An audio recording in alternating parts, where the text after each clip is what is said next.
Broadcasting from the Penguin Air Plumbing and Electrical Studios, we're your hosts, Will Hallett and Wade Rusk, and this is the Penguin Pro Show. The Penguin Pro Show is an informative podcast talking about air conditioning, heating, plumbing, and electrical systems in the home. Each week, we will bring on a panel of professionals to educate listeners on the different topics related to these systems. Good morning, Wade. Good morning. How are you? Good. How are you? Great. How was your weekend?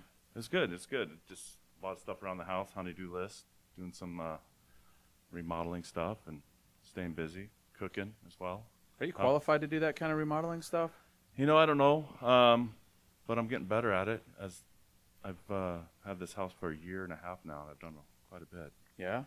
So trimming out a bedroom, crown mold, Just the one room? takes 3 weeks though instead of a day.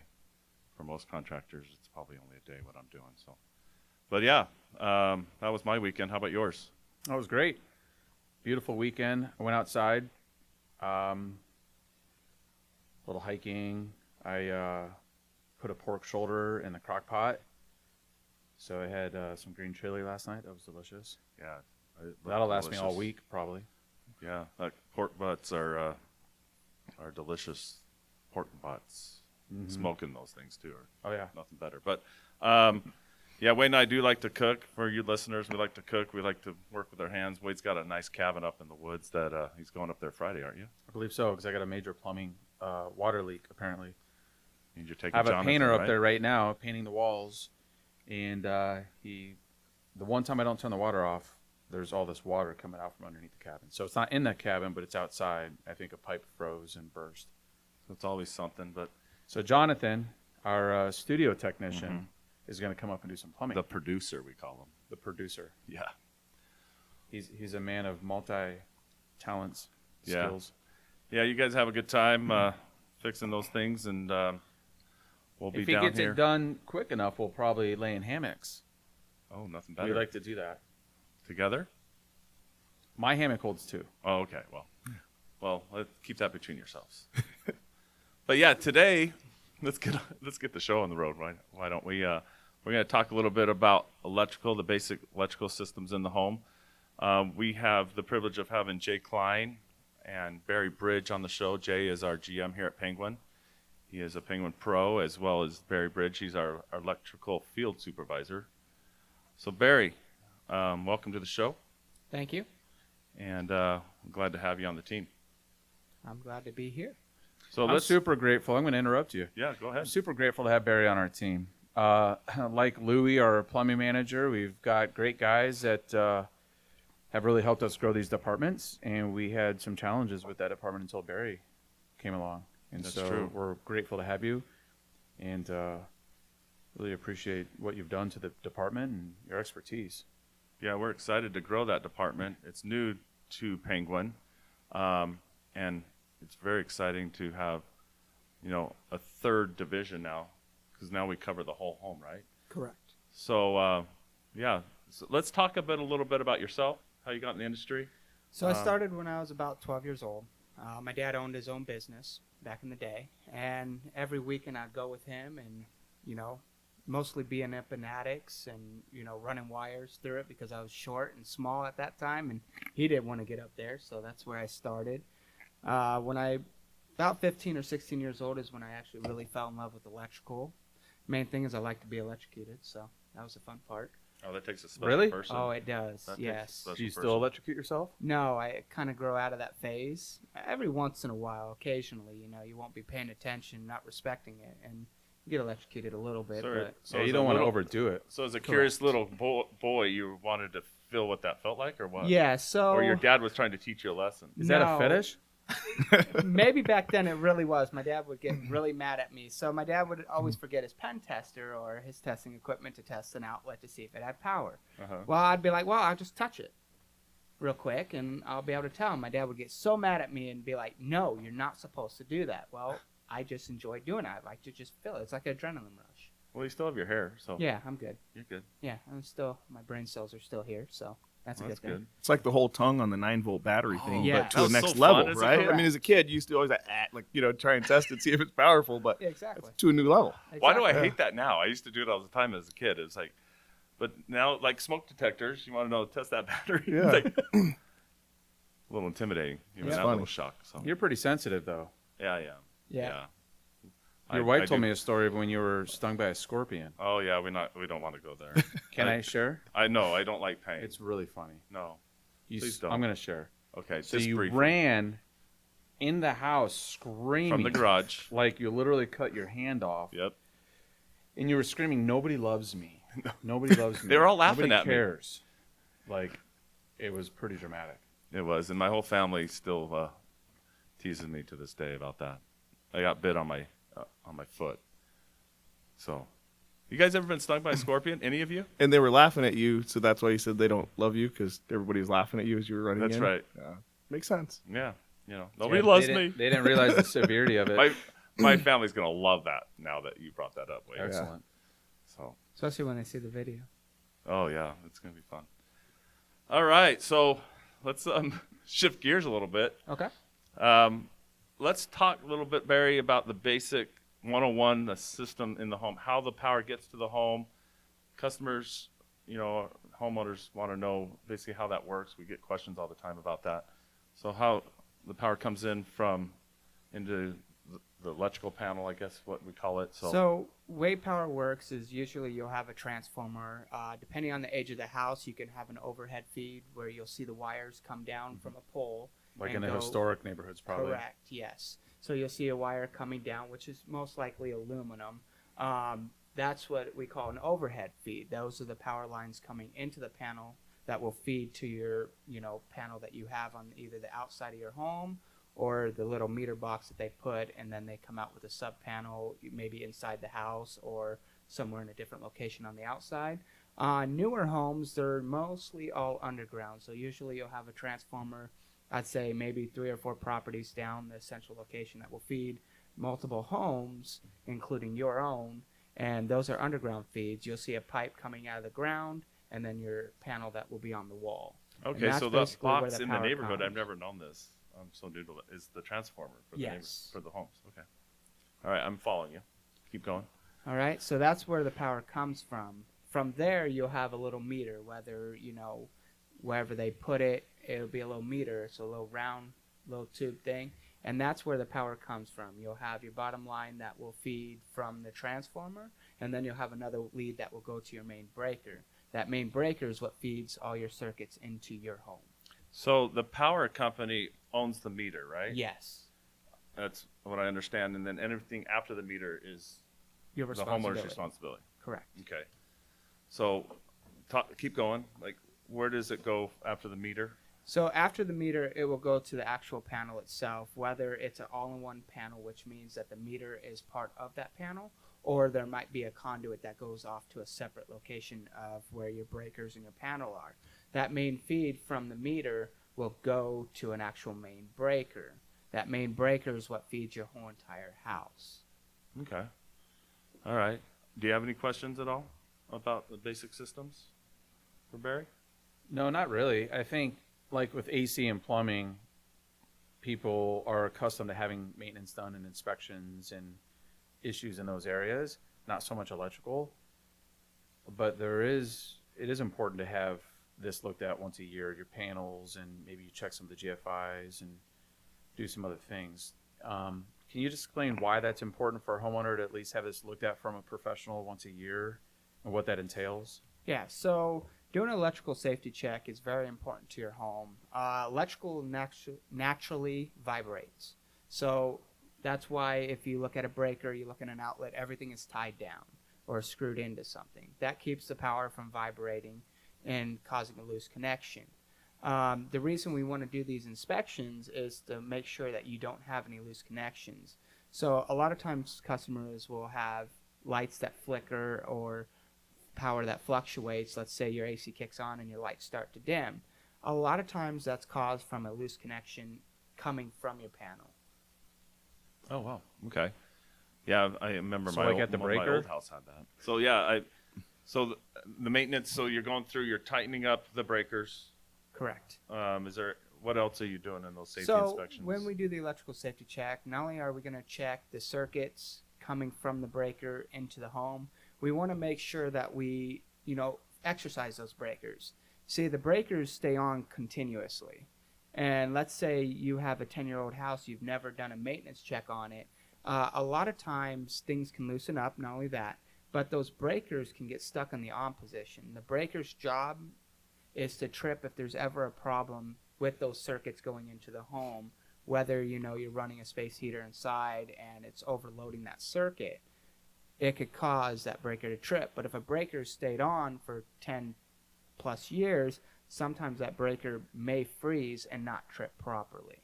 So that's why you want us to always maintenance it, to make sure that those breakers are doing what they're doing properly. When we turn it off, we want to make sure that it's not too stiff or that it's not too loose.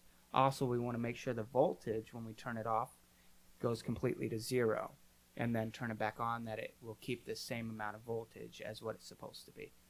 So that's very important for safety, to make sure that breaker does trip if there's an issue That is correct. in the home. Wade actually, I just thought about this. Wade had his panel upgraded, 2 years ago maybe, on your old house? When was that done? Maybe About 2 years three. ago? 3 years I've never ago? had the panel upgraded. Well, you had the sub panel installed Something done At on my your house? panel.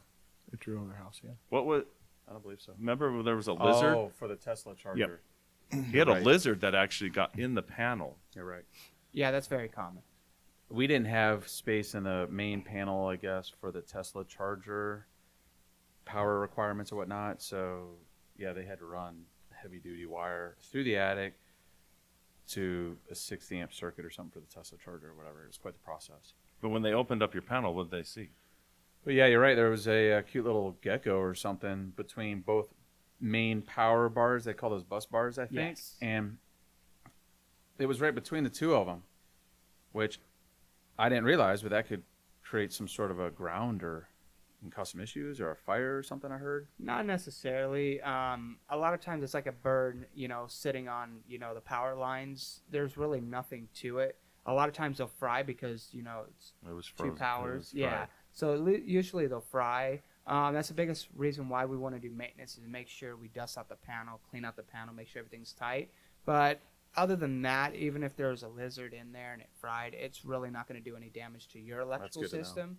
It just killed the rodent. So listeners in Arizona, we have lizards, we have all sorts of things that can get up inside that panel. Those are the things that we can look at and clean out. Also cobwebs and things like that. You got all Correct. sorts of dirt. We live in a Oh, yeah. dust bowl here. It gets really dirty, which can really affect the panel. Yeah, especially dirt and dust. Let's say you have a 20-year-old panel and no one's ever touched it, or you guys left the dead front open. All that dirt and dust from Arizona, the weather, the rain, can get inside those breakers. And because a breaker is an oil mechanical system, the oils will freeze up and basically dry out, causing that breaker not to do its job properly. So, like at my house, and this is probably the case in a lot of houses, whether it be the current homeowner or the previous homeowner, added a fountain or added some fancy lighting somewhere or whatever, but didn't use the right gauge wire to the breaker or the right size breaker for the wire, Yeah, that's very important. or they have splices here and there. Like mine had some issues. Yeah, the reason they go by breaker size and wire size, they go together. The reason for it is the higher the voltage, the more that wire can heat up. So if the wire is not adequate, so let's say I have a 15 amp circuit, it needs to be a 14 gauge wire. Okay, if I have a 20 amp breaker, it's going to be a 12 gauge. A lot of customers, because most circuits going into your home are 14 gauge, especially to your general circuits. A lot of people, the breaker trips. I'm just going to upsize it to a 20 amp, not realizing that you're feeding more power to those devices, but the wire is not rated for that, and it can't handle that much going into the home. That's why you'll have a lot of problems with, the circuit melting, or you're losing connection somewhere. It's really That important can to create make a fire correct. because it burns that insulation Yes, if the breaker doesn't trip, correct. And a lot of times, which when it may you not do trip that- if it's a 20. correct. And speaking of wire and sizing, can you explain a little bit? Because I know a lot of the questions we get are people who don't understand the difference between copper and some of these older homes that have the aluminum wiring in them, Good question. and what some of the issues can be with that. So in the older homes, let's say historical homes, I would say probably between 1960s and 1980s, they did have aluminum wires. Now we still use aluminum till this day on bigger feeder wires like your range or your AC unit. They still use aluminum. Aluminum is not bad. It's just if it's not treated correctly or if it's not maintenance properly, it could have a lot of problems. So let's say you have a 1960s house and you have aluminum wires going into it, but no one's ever maintained it. If you have an outlet that is 20 years old that you guys use continuously and it's loose, it's easier for aluminum to heat up. That's why it's so important that a lot of people say, hey, let's get rid of the aluminum, let's go copper, because copper is way better than aluminum because it doesn't heat up as much. But it's not necessarily saying that aluminum is bad. It's just it needs to be maintenance more than copper does. Okay. I'm curious, what are some of the typical calls you guys get? Because we do everything from installing a ceiling fan to replacing a whole panel and everything in between, right? Yes. What are some of the common calls we're getting? Some of the common calls are, if you guys have ceiling fans that are not working in your home, or it could be a lot of things tripping, using too many devices in your homes. A lot of times I'll see in a lot of older homes. So let's say you have a 1980s house and they just freshly remodeled it but didn't upgrade the wiring. They usually, and it's typically always in the kitchen, is they put the microwave. It used to be a little hood range with a little fan on it, and now they took that out and put a microwave in its place, not realizing that that wire is only running off the general circuit of the lighting circuit because your old hood range didn't take that much power. That's what we see commonly, and it trips the breaker continuously, and they're like, oh, can we just upgrade that breaker? Well, a microwave needs its own dedicated circuit because technically it's considered a special device. For code and For minimal safety standard, safety correct. too. Yeah. Another question I have is the surge protectors. There's a lot of hype around surge protectors that I think they get installed in the panel. Yeah, so All right. they make several those do? different types of surge protectors. A surge protector is mainly they have different styles and they have different makes of surge protectors, but usually it'll go on the outside of the panel, and it's usually right below the panel. I know on newer homes they're starting to put that in the code of installing a surge protector on the panel, every panel that they install. The reason for a surge protector is a lot of times the transformers that are coming from, let's say, SRP or APS, whatever your power supply company is, when, let's say, they have a grid shut down and the power comes back on, it can send too much voltage going into your breakers, which will go to your circuits in your home, which would go to your television, your computers, your refrigerator, anything that has a circuit board. If you get too much power to those, it can cause them to fry. So a surge protector, what that does is it will catch the extra voltage coming from the transformer coming into the main breaker. If it's above a certain amount, it will catch that and basically circulate it through all the coils that are internal in a surge protector and basically not allow too much voltage to get through to the panel. I can see the benefit of having that right at where the power comes in versus just like at your computer.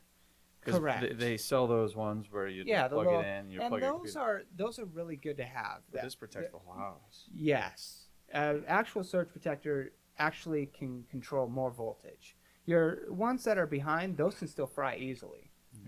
Yeah. They're going to protect to a certain extent, but it's not going to do what an actual whole home surge protector does.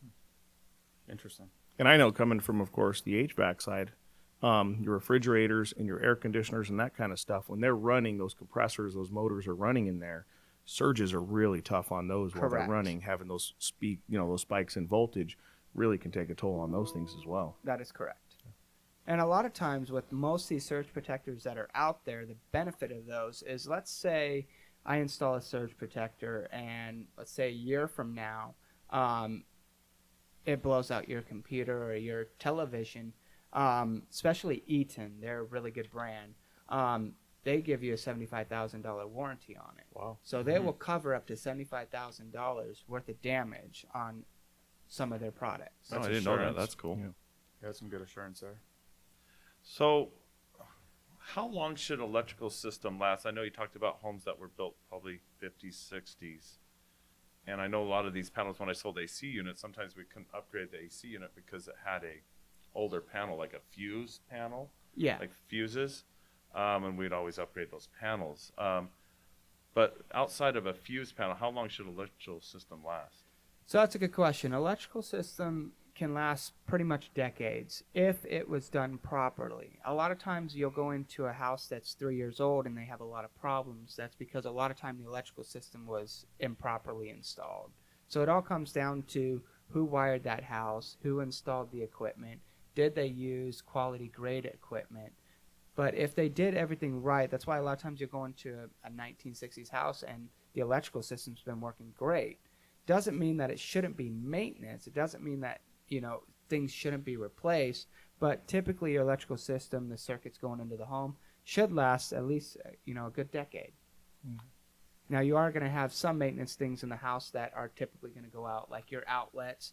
So if you ever see an outlet where you plug in and it basically falls back out, that's meaning that the outlet it's worn out and it should be replaced. And the reason for that is there's 2 prongs inside of an outlet that keep everything connected correctly.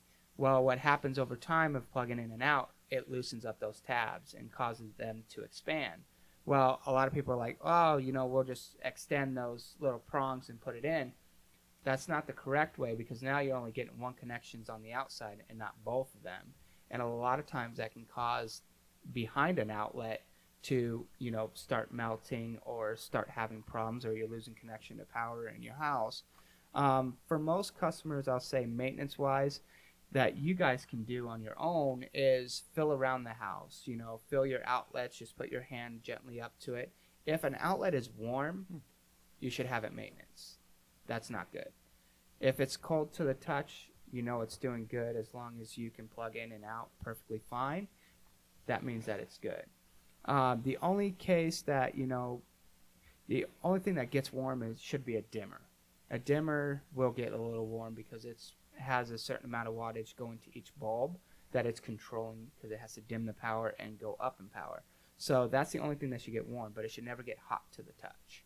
Interesting. It is interesting. I've never heard that before. So equally as important as plumbing and HVAC, these annual inspections, safety inspections, sound like they're really important. Yes. So it's just education. Yes. Most people don't know. Mhm. Most people don't know. I know that there's a flip crazy in the home industry, especially in Arizona and probably the whole West Coast. But a lot of these people are buying homes, and the 3 most important systems on the home are the electrical, the plumbing, and maybe the HVAC, right? Mm-hmm. And they're making these homes look really nice and cosmetically. They walk in, they're like, oh, it's beautiful. They renovated this house, but what's behind the walls, right? And so I'm sure you're seeing a lot of that. So maintaining these systems is so important. And I've learned a lot today. I don't know about you guys, but I've learned quite a bit from Barry. I already knew all this because I own a heating, cooling, plumbing, electrical business. So I do my research. That's right. But hey, glad to see where you stand. All right, let's wait on some electrical calls. Will's taking this to his home project. He's an electrician now. I'm just teasing. Also, the other This was maintenance- very educational. Yeah. I didn't know any of this. Other maintenance things in your homes are your GFIs. Those are important. Those should be set in every wet location. So if you have 6 foot from water, you should have it GFI protected. Most cases it's in your kitchen, your bathrooms, if you have a wet bar, basements, your garage, and your outside. And the reason you should have them GFI protected is it stands for a ground fault circuit interrupter.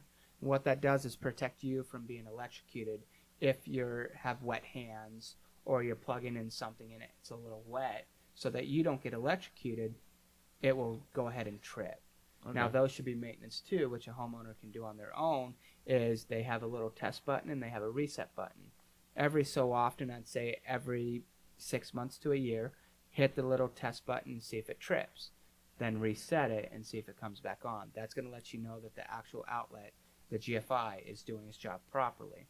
The second thing are your smoke detectors. A lot of people think, we can replace the batteries in a smoke detector is good. That's not necessarily true. They do have an expiration date on them. Roughly, depending on what type of smoke detector, they're about 5 to 10 years.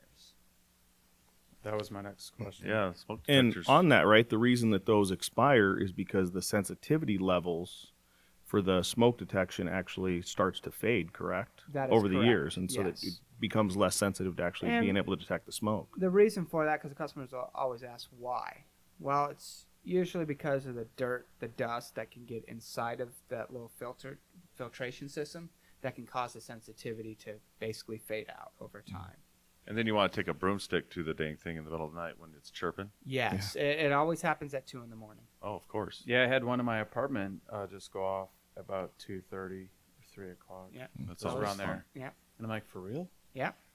Chirp, Every chirp, time. chirp, chirp. Kind of hard to go back to sleep after having to jump on a ladder and deal with all that and dogs freaking out. And Barry, question on kind of going back to the GFIs. Correct me if I'm wrong here, but a lot of the older homes used to just have one in, like, say, just the kitchen or garage setup, and they wouldn't have one in each separate bathroom, correct? Correct. And so Now- that's something important for people to look if they don't have one in the bathroom to look around. Correct. Yeah, and plus it depends on the home. So some older homes, they'll wire the garage, the outside outlets, with the bathroom circuit. So in that case, you would only need one GFI in that garage that would control those bathrooms. But that's something that would have to be tested and verified to make sure it's safe. But yeah, it's very important. Any location that is a wet location, or if you have a sink or water, you want it to be GFI protected, not only for your safety but your kids or whoever's in this home. Very informative for Yeah, us. very good. And hopefully for the homeowners. But, Very good. Yeah, thank you for coming on You're welcome. and sharing that. I'm sure there's a lot more. And for you listeners, there's a lot that you can do, maintenance-wise. And it's not just the cosmetic of that home, guys. It's very important that you have this stuff looked at. If you want this beautiful home to not burn down, right? Correct. You should have all this stuff looked at annually. It's very important, especially if your home is older and has the different codes. So, very great job. Good Thank job you. today, man. It's nice having you on the show today. And Jay, thank you as well Yeah, coming thanks on for having me. always. Next week, we're going to talk a little bit about water treatment. We'll have our plumbing manager back in here, and we'll talk a little bit about water treatment softeners and how they can really treat that hard water in their home and have whole house filtration as well. But you want to go ahead and tell customers, homeowners, and listeners what they can, what we want them to do after they listen to this podcast? Well, absolutely. Thank you, Will. You're Appreciate welcome. That. I didn't know that was my responsibility. But You can end this podcast every week. I believe on YouTube, you can like and comment And subscribe. and subscribe. All Okay. three, right? So, but we're on Spotify, Apple, YouTube, and we also post this on our social media And platforms iHeart as now. well. And iHeart. So by all means, please like, comment, subscribe, be honest on your comments, and if you have any other questions or whatever, leave them, and we will reply with the answers. Yeah. Is there any other topics they want to talk about? They can leave comments as well. Perfect. Well, yeah. Good job today, guys, and we'll talk to you next week.